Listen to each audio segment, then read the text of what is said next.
Well, as I mentioned on Saturday, with little time to spare before a government shutdown, both houses of Congress passed a temporary spending bill that keeps the government open until November the 17th. Now, the passage of this stopgap bill came after a more conservative bill failed to advance. This allows time for Congress to do something that, quite frankly, they haven't done in a long time. In fact, it hasn't happened since the 1990s, and that is approve the 12 individual appropriations bills in a methodical and responsible way. The question is, will they? Or will they get embroiled in politics? Joining me now to discuss this and more, Congressman Mark Alford. He serves on the House Armed Services Committee and the House Agriculture Committee. He represents the 4th Congressional District of the state of Missouri. Congressman Alford, welcome back to the program. Thank you, Tony. Good to be with you. Well, I know it was a long weekend. You voted for both of the continuing resolutions bills to keep the government moving forward. Tell us why you considered that the best move. Well, look, Tony, we came at this even last week with the viewpoint that let's get the best deal we can get. At the time, we didn't call it a continuing resolution. It was a short-term funding measure because it was not continuing the current rate of spending. We got down to 8% reduction in some cases in that budget, 20 to 30% reductions in some programs. We also did not have any added Ukraine funding, and we were going to pay our military. So important to pay our pilots of B-2 stealth bomber at Whiteman and the servicemen and women at Fort Leonard Wood in our district. We realized this was the best thing that we were going to do. When it came out that we could not pass that, we did not have enough votes in our conference, we began looking at, the leadership did, what would be the second best option.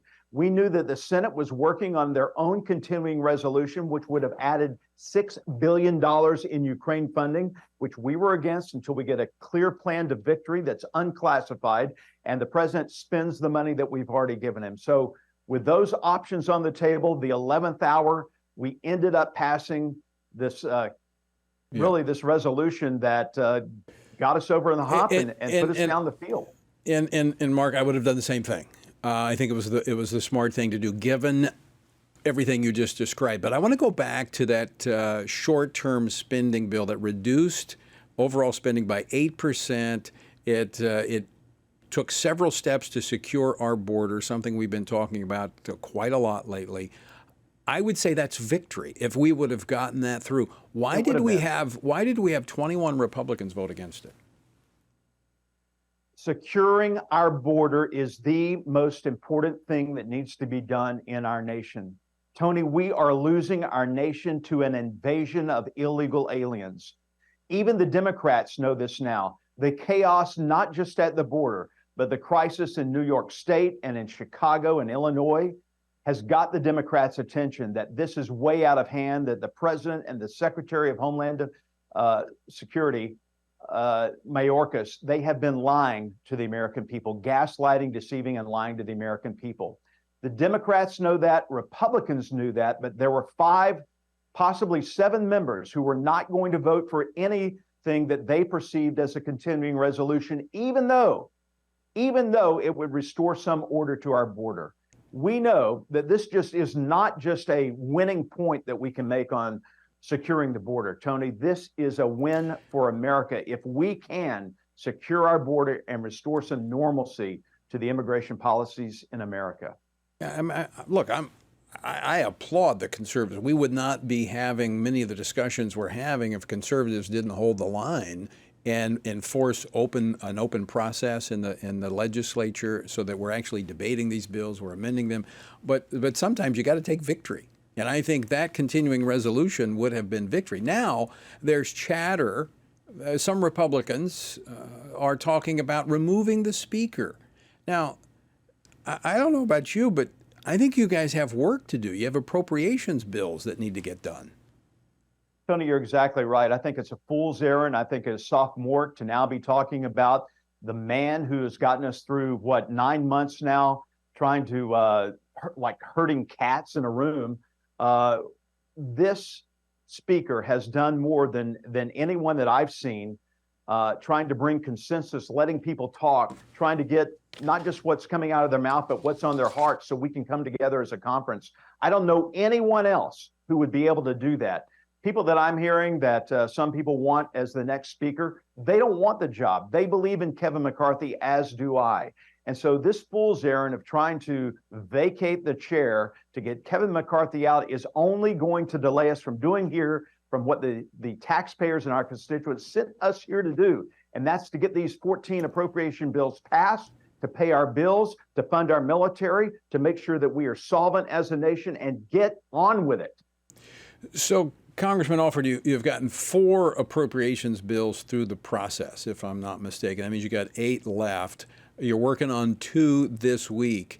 Has there been discussion on setting a internal timeline of getting these done, and not being November the 17th? It's got to be done well in advance of that. Yes, consider now the Senate's going to be taken off. And by the way, the Senate hadn't done squat. They have not passed any appropriations bills. They could not get the CR of their own, but thank goodness we did not want that $6 billion in Ukraine funding. But yes, there is a timeline.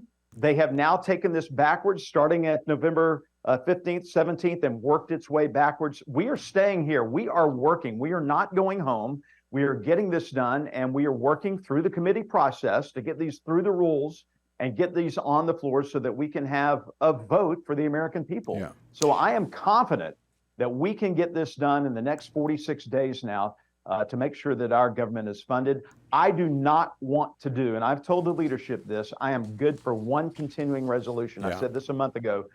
That's it.